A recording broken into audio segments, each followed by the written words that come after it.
change you want to see. Now, I'm not trying to pass that off as my own. I'm sure you've heard it before. That's a famous quote from Mahatma Gandhi.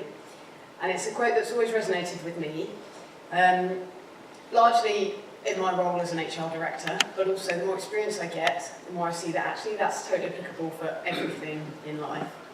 So that's going to be one of my key messages to you today. So as Dave said, I'm Claire Fox. I'm really happy to be here. You've got an amazing agenda, so I know you're going to have a fantastic day, and it's my pleasure to join you for this session in the morning. So just to give you a bit of context, a great introduction already. So I have recently published my first book, Work-Life Symbiosis, The Model for Happiness and Balance, and I shall tell you a little bit about that today. I'm the Global HR Director at Save the Children International. Now, we operate in 120 countries around the world, and we have 17,000 employees. I've been there for about a year and a quarter. Before that, I was in corporate roles all of my career, the bulk of which was at Unilever, and I was in Unilever in HR Director roles for 8 years.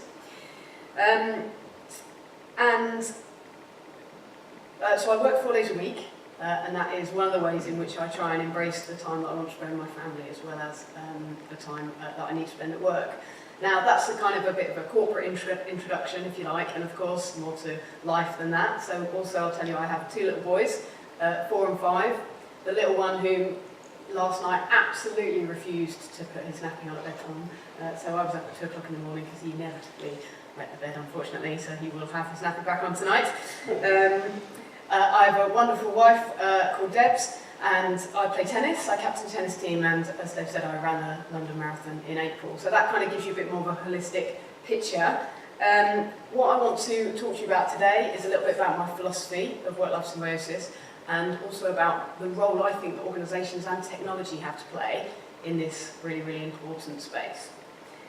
There's no doubt, we all know, that technology has significantly changed the way in which we all work and play. We can access any information we want anytime. We can stay connected with friends and family wherever we are around the world. And from a work point of view as well, the connectivity and the mobility has made, in many ways, things so much easier. I know now when I travel with work, which I do quite a lot in this role, I can stay on top of my emails, for example, in a way that I couldn't in the past with a smartphone. Because in 5 minutes you can actually check, really kind of have the opportunity to dig into what's going on and do something productive. I remember before I had a smartphone, I would turn up at the airport, check in, find somewhere to sit, get my laptop out. By the time I'd powered up my laptop, logged into Outlook, found an internet network, paid to get onto the internet network, it was basically time to board the flight anyway. We wouldn't get anything done. So there's lots of shifts that have really made a significant difference. And there's no doubt that technology gives organisations significant competitive advantage. And the way that that is leveraged is so important. And if organisations can get the right technology and get their employees using the right apps in the daytime during their working day, it can significantly increase people's productivity. In researching for this talk, I found a couple of examples of that. Obviously that's a joke for those of you who haven't yet woken up this morning. But in all seriousness, clearly technology enables us in a way that we never would have even imagined, I think, in the past. And I think at conferences like this, we've had encouragement already. Whereas in the past, if you were checking your phone, it might have been frowned upon. Of course, now we can all say, well, we're tweeting about how fantastic the sessions are. And I think that amount of dialogue that is created on a daily basis is unbelievable. And I, in fact, came across something on LinkedIn this morning, which I'll mention, which is very relevant to the session that we're doing today. But with this comes expectations, of course, with this ability to connect and to access information all the time. And sometimes that's expectations from ourselves, and sometimes that's expectations from other people. And it's one thing when that's from friends and family, but it's another thing when you feel like that's from the workplace, when people feel like there's an obligation or an expectation from a manager to respond to an email or to do a piece of work in the evening or at the weekends. And that can make for a very stressful working life for many, many people. But the evidence is really clear about the importance of disconnecting. So the value for emotional, mental, psychological health and de-stressing, for actually having significant chunks of time when you're not thinking about work, when you do switch off physically and mentally from work in the evenings and at the weekends. But organisations, it seems, fail to really realise this in most cases. And I think, one of the really important messages that I give people is, just because you can access your emails doesn't mean that you should. And I think people often struggle with that concept, partly because there's pressure on them, but partly because of pressure from themselves, I think. So for me, the simple truth is, I'm really ambitious about my career. I want to drive my career forwards, I want to have career success. But there's a lot more to life as well, and I want to embrace the rest of it. And I think that often, as someone who works 4 days a week, it's easy for other people to make assumptions about that, about perhaps my career aspirations or lack thereof. And so I also like to be very clear with people that I want to drive my career forwards and I want to work part-time. I think that, so I've never been a long hours person. People think that I leave the office at the time that I do, which is usually 4:45, in order to get home and collect the kids. People think I do that just because I've got kids, but actually I've always left the office at a reasonable time, because before I had kids, I wanted to go and do other things. I wanted to go to the pub with my mates, or go to the gym, or go home and watch TV, whatever it was. And I think that people confuse working long with working hard. I often hear the expression used, well, so-and-so works really hard. And what they mean is they're in the office really late. Well, that doesn't mean they're working hard. They might be really inefficient. You can work a very short period of time really hard. You can stay in the office 12 hours and be really ineffective. And I think this is one of the messages that it's really important that we get out there, that actually working long doesn't mean working hard, and certainly shouldn't mean. And so I think society has ended up in a bit of a bad place from this point of view. I mean, the number of people, and I'm sure you will see it as well, that work really long hours under a lot of stress, with an enormous workload, travel a lot, and it's unmanageable. And actually, interestingly, if you look at us economically as a country, the UK lags significantly behind our other G7 counterparts in terms of productivity.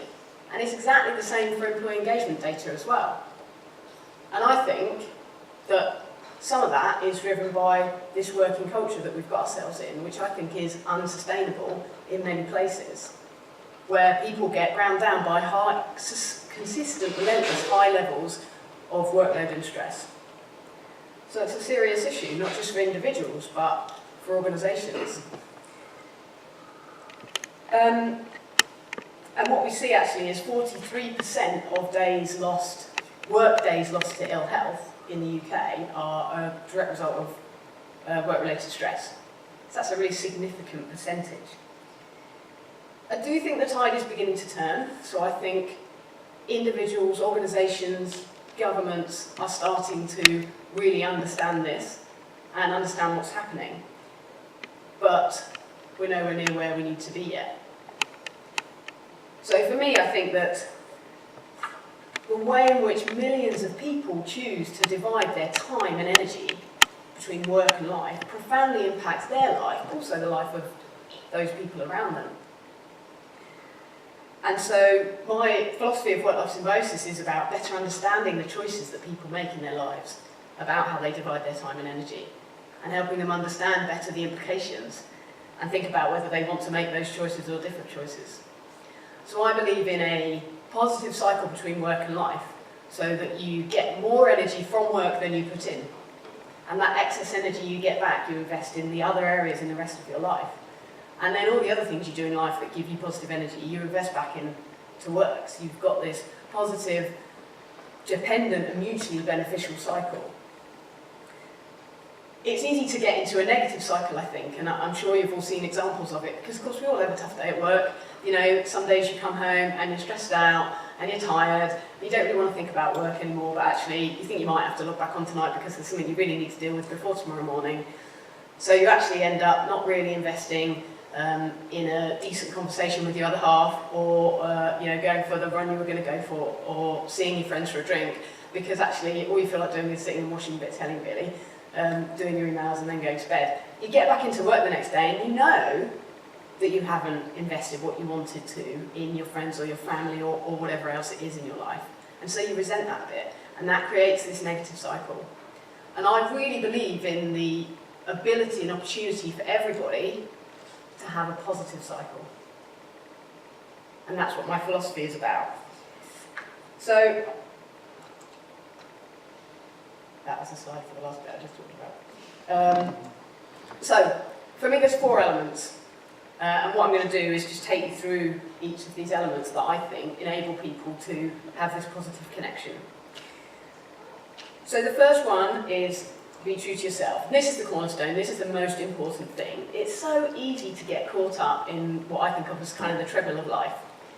You're rushing around, whatever it is to do, to go to work, to fit in what you've got to fit in, the shopping, the kids, whatever it is, with not really any time to think about stuff. And you know, you want to declutter your life, but actually it's so cluttered you haven't really got time to do that. And it's really easy to lose perspective about what really matters. The days go by, the weeks go by, the months go by, suddenly it's next year, and you think, am I really focusing on what's most important? So, I think everyone needs to stop and reflect every now and then and take a really honest, hard look at what really matters to them in their life. What's the most important thing? And I think kids are much better at being really honest and just saying how it is. I think adults kind of lose that skill as they grow up and learn the sort of politics of social interaction. But here's an example where I think actually we should just get back to being ruthlessly honest about how we feel and what we want. I was sitting on the couch the other day and my eldest son was flicking through my wallet and he came across my photo card driving licence. And he was looking at it really quizzically.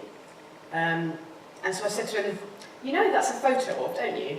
He said, yeah, of course I do, as if I'd asked the most ridiculous question in the world. Yeah, of course I do, he said. It's Uncle Dan. Great, thanks a lot. But you know, that kind of just being honest actually is sometimes what we need, both with ourselves and with people around us, diplomatically, of course. So I think it's really important to stop and think about what's most important to you in your life. You know, is it your job? Is it your career? Is it friends, family, money, making a positive difference, whatever it is? And then have a think about the choices you make in your life. Are they aligned to that? Or are they not? And it's about being absolutely fabulous. So this is about trying to be your best self all the time. We all know we have good days and bad days. On a good day, you feel positive, you're really able to focus and concentrate, you might make some good decisions, you're maybe even funny and charming. But on those tough days, you're tired, you're stressed out, you're perhaps a bit more disengaged, you're perhaps not as friendly or chatty with people.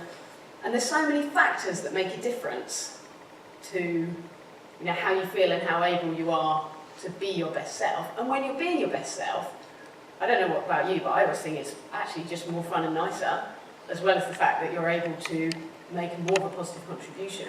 So the important thing is to work out, well, which levers are in my control? Because, yeah, there's all these other things you can't control, but let's not worry about that. Let's think about what can I do, what can I change to try and make sure that I'm my best self every day. And we don't always get it right. Last year I went to my first ever parents' sports day, and I grew up in a very competitive family, and my mum and dad were very sporty, so I was really looking forward to it. I've got very fond memories of sports day when I was a kid and my parents doing the parents' race. So I was really looking forward to my first sports day and doing the parents' race. And when I got there, I was absolutely mortified to see that I was the only parent in head-to-toe running gear. And I wouldn't have minded so much if I'd actually won the sack race. But I came second to Jessica's mum. But so we don't always get it right. But the point is, when you don't get it right, you learn from it. So I didn't wear full head-to-toe running gear for the sports day this year. You learn from it, and over periods of time, you build up the information you need to know. Okay, how can I be my best self as much as possible? Then it's about ruthlessly prioritising. So whether you work 2 days a week or 7 days a week, we've all got too much to do. In work, in all the rest of our lives. It's just the type of lives we live. So you've got to prioritise, and you've got to prioritise ruthlessly. And that's hard. It's hard to say no. People don't like it when you say no. But we have to. And the key is to make sure that you do the things that are most important. And that's not always the urgent things. Often the urgent things we feel like we have to do, but they aren't always the important things. You've got to differentiate between what feels urgent and actually what's really important. And then you've got to make those choices. Now, of course, you have to think about the potential consequences of the things that you're not going to do. Can they be delayed? Can I delegate them to someone else? Could they be done in a different way? You have to think about the needs of the organisation or the needs of your family or your friends, whichever context you're thinking about it in. But what I've found is, actually, the things you worry about, if you don't do something, often aren't all that bad. We used to have this system in Unilever where you had a maximum size on inboxes. So once your inbox got over a certain size, emails would just bounce off.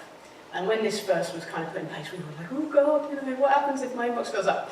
And I was about to go on holiday, and it was already pretty full anyway, so I thought, well, I'm going to have to do something, because otherwise I'm not going to get any of the emails. Actually, on reflection now, that might have been a good thing, but at the time I didn't think that. So I created this new folder called Holiday Inbox, and I transferred my entire inbox into this folder, so that while I was away, all the new emails could come in. I got back from my holiday, and had all these emails, and dug in and got on with it, carried on like normal. 3 months later, I realised I'd completely forgotten about the other inbox. So I hadn't looked at any of those emails at all.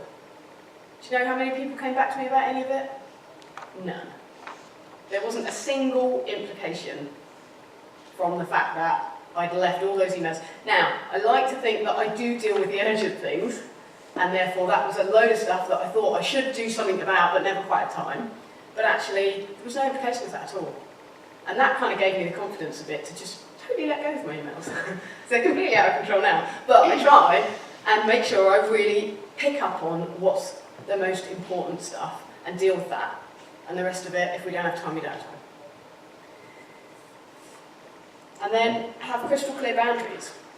So I know a lot of people that feel like they work more hours than they want to, but when I say to them, well, how many evenings a week are you happy to work? Or how many weekends a month or a year are you happy to work? They usually don't know the answer. So it's really important to have a think about what's okay for me. Because what's okay for me might not be what's okay for you or for you. And it might change depending on the stage you are in your life or your career. So it's really important to think, okay, what am I happy with? And obviously you need to think about the organisation and the role you do and your family commitments. You know, it's not just a case of, well, this is what I want and that's it. Obviously you've got to think about how it can work in the context of the situation you're in. But think about it and then try and get that set up. Have those conversations. And you've got to tell people. There's a number of times that people send me emails on my day that I don't work, which is today, by the way. I've made an exception because I really wanted to come and speak to you all. The number of times that happens, because people just forget that I don't work on a Monday. And so so I don't respond, or I say to them, if they say, oh, can you come to the meeting on Monday? I say, oh, I don't work on Monday. And actually they're fine with that. And they're not trying to pressure me into it, they just forgot, because they work with loads of different people. But it's easy to kind of feel, oh, I ought to respond, but actually that wasn't really what was happening, they just forgot, and I tell them, and then, most of them hopefully remember. So you've got to communicate to people, and then you've got to protect your boundaries, because no one else is going to do that for you. No one else is going to say to you, oh, don't do that email on that day. Well, your boss might, hopefully, but from what I've seen, which I'll tell you a little bit about, usually that doesn't happen. So you've got to protect your boundaries. Now, the magic in this organisation really is, in this model really, is how all these factors connect together. So individually, yes, they're important, but actually it's about how they connect. So when you're ruthlessly prioritising, you've got to know what's really important to you in order to make the right decisions, whether that's about work or family. And when you're thinking about your boundaries and having some of those difficult conversations where you might need to say no, if you're absolutely fabulous, you've got much more credibility, opportunity, stronger relationship to have those difficult conversations. So it's about how it all connects together. And that, I think, not that I'm saying it's easy, but when you can get all those factors connecting, it can make a really big difference to how able you are to have the sort of setup of your working life that you want. Relatively recently there was some press about the French government. They put in place a labour agreement that for some industries, for some employees, they were limiting the amount of time they would spend on emails after a certain number of working hours. Now, I'm sure you've probably heard about this. It was reported in the press completely differently. It was reported as the French government's legislating that no one can look at emails after 6 p.m. or on the weekends, which wasn't actually what they were doing. And there was a lot of pushback about it, as you can imagine, because of the way it was reported. But actually, I thought it was brilliant that they were doing something, that they were actually recognising this issue around the amount of hours people are working and how hard it is to disconnect for a significant period of time. So, despite the fact that it did end up being quite controversial, I thought that that was a really good thing to do. But what about organisations? So organisations have a responsibility. It's not just about individuals. I believe in personal leadership, that's clear from my philosophy, but I also recognise that not everybody can necessarily say, well, actually, if you don't accommodate me in this job, I'm going to go and get a job somewhere else. Not everyone is in the fortunate situation to be able to do that. Not everyone has the confidence to push back necessarily and have those conversations. I think the shame of it is people often hold back from doing things because they're worried about what the consequences might be. And I took a decision about 10 years ago that I wasn't going to do that. That I wasn't going to work late in the office because I was worried someone might not like it if I left earlier. I decided I would cross that bridge if and when I came to it. And actually I haven't come to it. So no one's ever said to me, you don't work long enough hours, you should stay later. Now, maybe there's people who do work longer hours that the organisation perceives to be, I don't know, more talented, better, whatever. And if that's life, might not be right, but I accept that that is a potential implication. But I've never had, a boss or anyone say to me, you really need to work longer hours. So I think it's such a shame when people, they don't do things because they're scared of what might happen, but it might not happen. And organisations have a responsibility to keep their employees safe, for the well-being of their employees, to make sure that the working practices they have don't negatively impact people. And I think when it comes to physical health, this is really well established now. I mean, there's lots of health and safety regulations. If an employee dies in a workplace, there's serious, clearly and appropriately serious repercussions if an organisation is found to have been inappropriate, I don't know, maybe on a construction site or wherever. If the organisation's processes weren't appropriate to protect that employee, people go to prison, companies can be closed, companies can be fined, there's lots of repercussions. When it comes to people's mental and emotional health, we're not in the same place yet. The only recourse really is for someone to resign and claim constructive dismissal, which is a very difficult position for an individual to be in. Some organisations are much better at this than others, but for those that aren't, there aren't those repercussions in place. So I think organisations have got to really step up.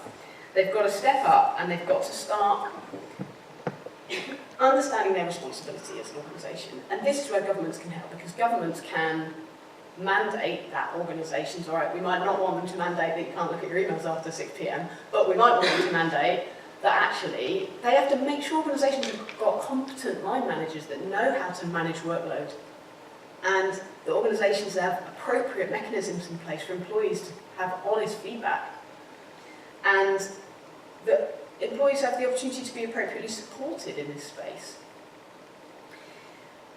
It'll be interesting to see the implications of the EU referendum, I think, because we're now going to have to unpick what legislation that is EU, is going to still apply to us and what isn't. And if we look around the rest of the EU, the Nordics are really role models in terms of embracing a much more balanced approach to work and life. The EU Working Time Directive, what does this mean? What are the implications for this? So I think that's going to be quite an interesting space now to see, whether this is, from an agile and balanced point of view, going to have implications for us. I think that organisations and line managers just don't get it yet. They don't get the value and the benefit, not all of them obviously, but of a workplace that really embraces agile working, flexible working, giving employees the opportunity to make their own choices about how they manage their workloads. I was on a panel discussion a while ago, and there was a senior HR director there from a large broadcasting corporation that I won't name, and he was there talking about best practice from his organisation. He was dead proud to talk about this example of agile working, this trial they've done. And what they've done was they've mandated a particular day a week when everyone had to work from home. So to start with, that doesn't feel very agile. I mean, there's days when I would not want to work from home. My kids are at home all day. Some people live in a house share. They might not even have anywhere to sit and work. So they mandated the day, which I thought was a bit odd. And then he said it was such a successful trial because the hour that people would have spent commuting in and the hour they would have spent commuting home, they spent working. So everyone worked an extra 2 hours a day. Isn't that a great success? And I was like, you're missing the point. If people are going to work from home, that extra hour, I want them to spend it doing whatever they want, sleeping, going for a run, dropping the kids at home, like watching daytime television. I don't care what it is, but I want them to spend it doing something that enables them to bring more energy and vibrancy to work. I don't just want them to then have a longer working day that's going to kind of mean that they get ground down. And I thought it was such a shame that this was supposed to be an example of best practice, because I just felt like he totally missed the point. And I think that organisations and line managers haven't fully got this yet, and this was what I saw on LinkedIn on the training this morning. The CIPD, the Chartered Institute for Personnel and Development, had showed a bit of research, and it was asking HR leaders and line managers what they thought the priorities for HR should be. And the top one that came out on both sides was cost management, and then talent management was a big one for HR people, and I think 30% of line managers agreed, and creating greater increasing agility and flexibility in the workplace. 49% of HR leaders said this was important. 0% of line managers said it was important. That, I thought, was really depressing. Because actually, when you look at what happens in the workplace, and what gets embraced and what doesn't, it's all about the leaders and the managers. You can have an organisation where one team sitting here has brilliant agile working practices, and they're all really happy with their work-life balance. And this team here, in exactly the same organisation, just doesn't do it at all, and the difference is just the way in which the leader manages, the manager manages. And when you look at the data around work-related stress, the key causes of it are unmanageable workload, poor line management. I would argue that unmanageable workload comes from poor line management anyway. So actually, the role of the manager and the leader is really important in this space. So what should organisations do? So firstly, they need to get it. They need to understand the value. If HR never has any success with anything unless line leaders and managers believe that it's going to make a difference to organisational delivery, basically. And clearly, we've got a way to go in this space still, based on the CIPD data I saw this morning. I think the connection between employee engagement and organisational success has now been quite well accepted. But the connection between sort of agile working, healthy relationship between work and life, to employee engagement is still not well enough understood.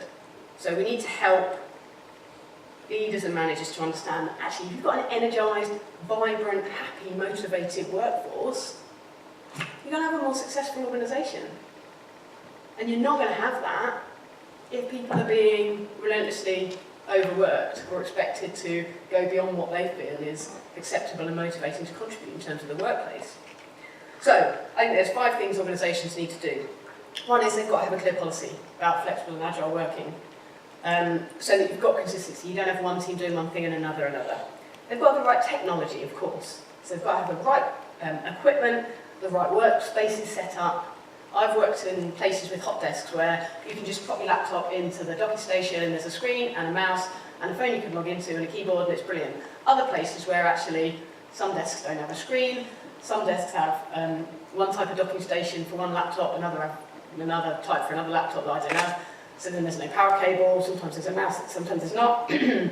The phone line doesn't have a login system, so I can't use the landline. So just not enabling it at all. So you've got to get the clear policy, get the technologies right. You've got to have a supportive culture. So Peter Drucker famously said, culture eats strategy for breakfast, which I think is absolutely true. Doesn't matter how good your strategy is, if the culture undermines it, you're never going to achieve it. And I think there's still a lot of unfortunate kind of negative banter in the office. How many people still hear people go, oh right, so tomorrow you're working from home, are you? This kind of joke about, oh, you're not going to get much done. Or calling people, oh, you're a bit of a part-timer. Well, yeah, actually I am. But that sort of banter undermines people embracing agile working. Then you've got to be output measured. And managers find this really hard to do. You can't measure what people do, you've got to measure what people deliver and achieve. And this takes a lot of trust. And people really struggle with that. Again, when I was preparing, I thought this was an excellent illustration of how people struggle with being output measured.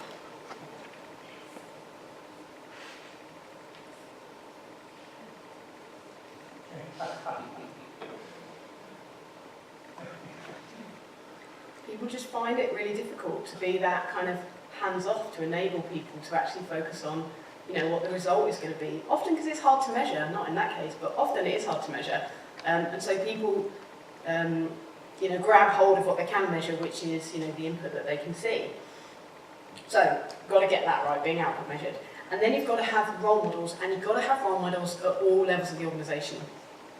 So it's no good if the only people who work in an agile way are the administrative staff, for example. You've got to have leaders who are embracing the approach.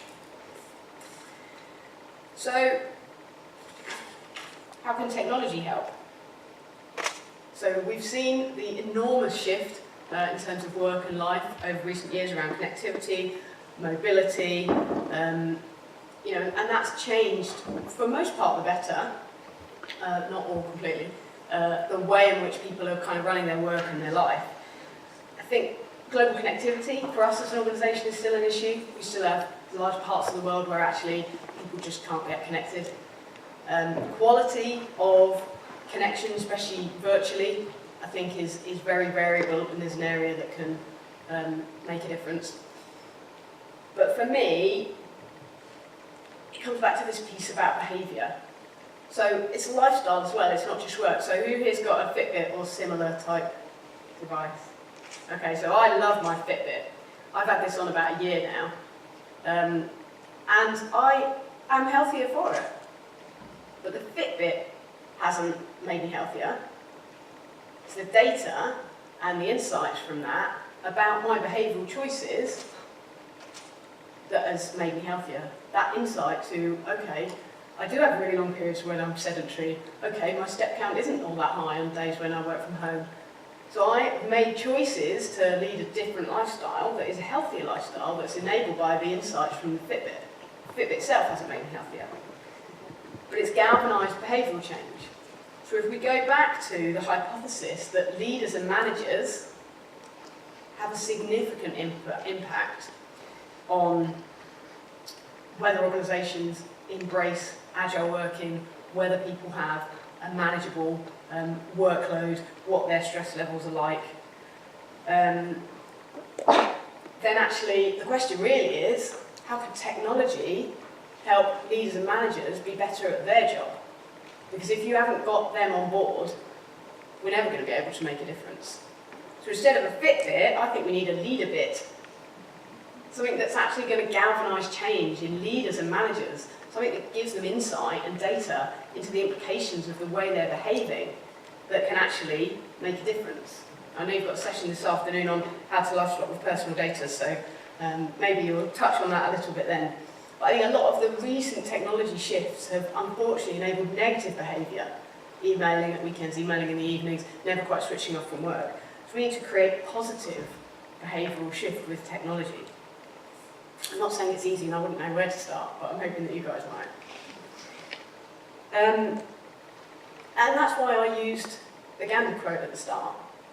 Because yes, technology is an enormous enabler, but without the behaviour, it's not going to help us. So I come back to say, you know, just because you can access your emails doesn't mean you should. Personal leadership in this space is really important, but it's also about getting other people to show personal leadership. And being a role model not just in your organisation, but yes, that definitely, but within your life, with your friends, with your families. I believe in, as well as personal leadership, the sort of power of the collective. And if all the most talented, if the people that organisations thought were the most talented people, so organisations always have their, you know, talent management approach, they identify the people they think are the best talent, you know, when they recruit, you know, if the top 3 on their shortlist, the people they really want to work there, if all those people always said, yeah, great, I'd love to come work for you, but only if I can work in an agile way. And by the way, I'm going to work really hard and I'm going to deliver, but I'm not going to do really long hours. If all the people that were seen as the most talented did that, it would create change really quickly. Really quickly. If everybody did it, it would create change really quickly. So I think that it is about us and everyone else and the actions that we take, as well as the technology. And together those two things will really make a difference.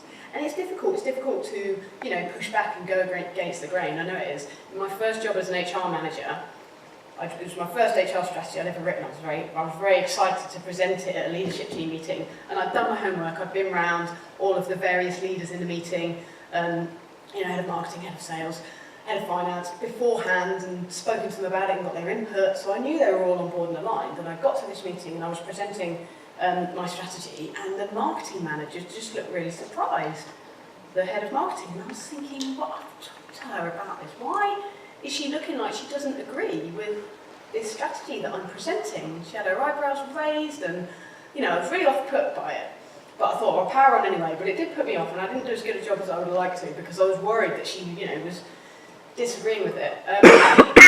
And so I said afterwards to the head of sales, I said, what was going on there? I've spoken to her about it. I'm sure she was on board. She looked surprised. She had her eyebrows raised through basically the entire meeting. And the head of sales said to me, oh, don't worry about that. It wasn't that she didn't agree or she was surprised. It was just that this morning she had Botox. That is a true story. It's a true story. So sometimes, you know, even if we think people disagree, actually, it might not be that at all. It might be something completely different. So we've got to be willing to, you know, take that risk, and, you know, even if you feel like you're being disapproved of, sometimes you just got to stand up and do it anyway. We need to trailblaze. We need to trailblaze in terms of our personal leadership, in terms of the technologies we're embracing, producing, understanding, in terms of the policies and procedures that are happening in organisations, and in terms of the approaches to embracing agile working and work-life balance and work-life symbiosis.